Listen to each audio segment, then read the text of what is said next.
Hey guys, it's Brennan the Paleo Dude, and welcome back to another Jurassic World figure unboxing and review video. Today we'll be taking a look at the brand new Epic Attack Pyroraptor and Herrerasaurus. These guys just came out at Walmart here in Canada, and man oh man are they beautiful. Pyroraptor has a brand new mold. The arms have these large wings on them, just like in the movie, so they definitely fixed that. But the tail feathers also have an update. You can see they fan out a lot more than the original, and of course this figure is a lot larger than the previous lineups. And then of course the Herrerasaurus sports a new paint job and is much larger. I think this would be more of a scaling to the original Kenner figures.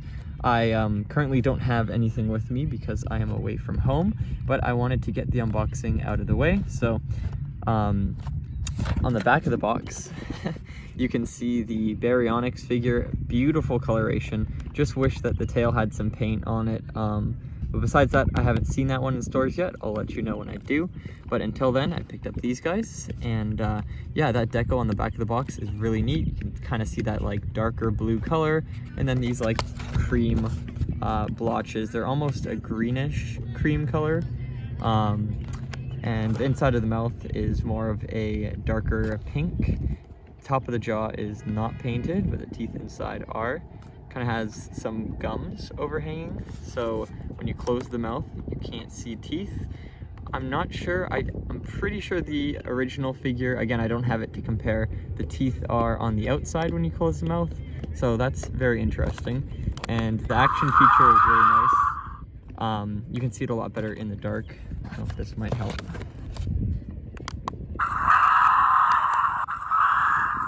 Just trust me, it looks a lot better in person. It has 3 levels of intensity and brightness, so I don't know what the sound effects are actually taken from. Kind of weird. The Pyroraptor, I'm pretty sure, are from the movie.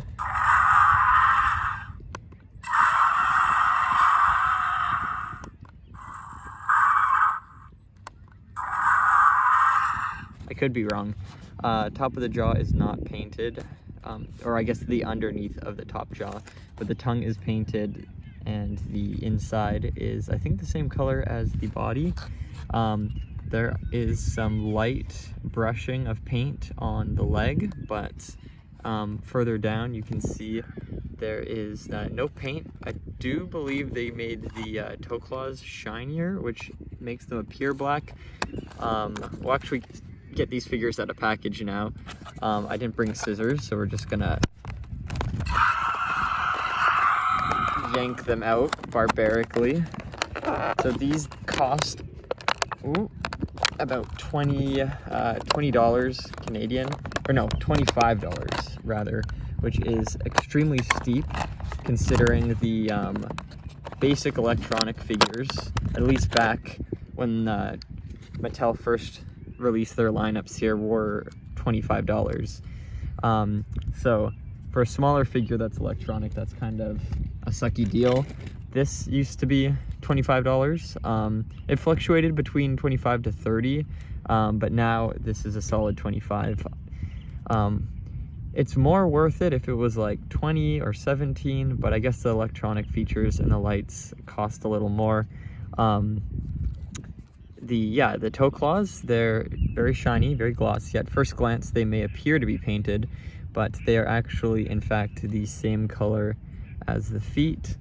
The tail has no paint on it. It is a solid piece of somewhat bendy plastic, so you can actually kind of move it around a bit.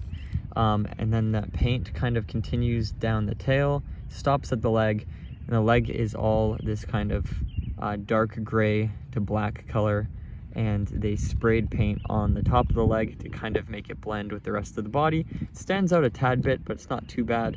There's some feathers kind of on the back of the thigh there that don't continue down the leg, but they kind of transition into this sort of feather, what do I call this? Feather line, I guess, down the tail.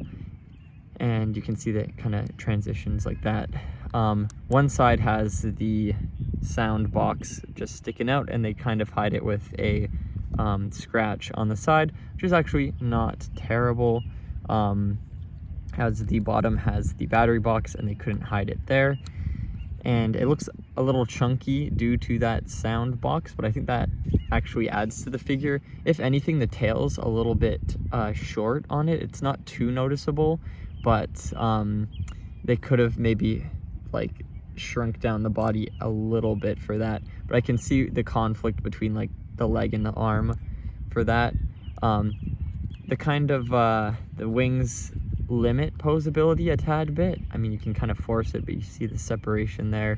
But besides that, the wings would have been cool if they had some paint on them. But it's not terrible. Maybe this like reddish color that it has on the top of the head would have looked nice on there, made it look more complete. And then yeah, the whole head is black and the feathers along the head are black. So put that guy down there. And we'll get out to the Herrerasaurus now. Starting to lose the sunlight. Oh well. Should not. Oh, I just yanked that guy. Should not take away from the color pattern, hopefully, or palette rather. Herrerasaurus, they gave it this little thumb down there. It's pretty cute. That's on the original mold as well. I'm actually really glad that they went with the original Herrerasaurus mold and not the new one. I love the new one. It is very modern. It definitely represents Herrerasaurus better, but this screams Telltale, Jurassic Park, Telltale, the game where Herrerasaurus first appeared. The head shape is very reminiscent of that. It's just, I'm pretty sure they updated this mold and gave it lips, and that's really cool. I like that as well. I'm not sure if in the game it had lips or not, but it actually really adds to this figure, makes it look a little scarier. Yeah, love that they brought this back. Head shape is my favorite, but the coloration and the pattern on the back does not continue down, of course, as most of the newer Mattel figures have, which kind of sucks, but they do have this kind of black blotch on the back transitioning to the tail, which again is not painted, but you can kind of rotate it, which is pretty funky. And the tail again is also very short, and it doesn't take away from the figure's overall like proportions. It does. I mean, it's like somewhat apparent, but it's not terrible. And of course, like this figure's a lot larger, so you can actually have it be compatible with the original Kenner scale, which I think is really nice. That's why I love this lineup. It kind of gives you more of a variety, and you can see the toes, claws might be painted. Oh my goodness, hold on. It could just be that they're shiny. That's interesting. They actually might be painted, which would be weird because there'd be no need to, because this is already black. So the scan codes for these guys, if you guys need them, there's that one. Just like pause the video. I don't know if there's gonna be like a pause button on there, but I'll move it around just in case. So there's that one.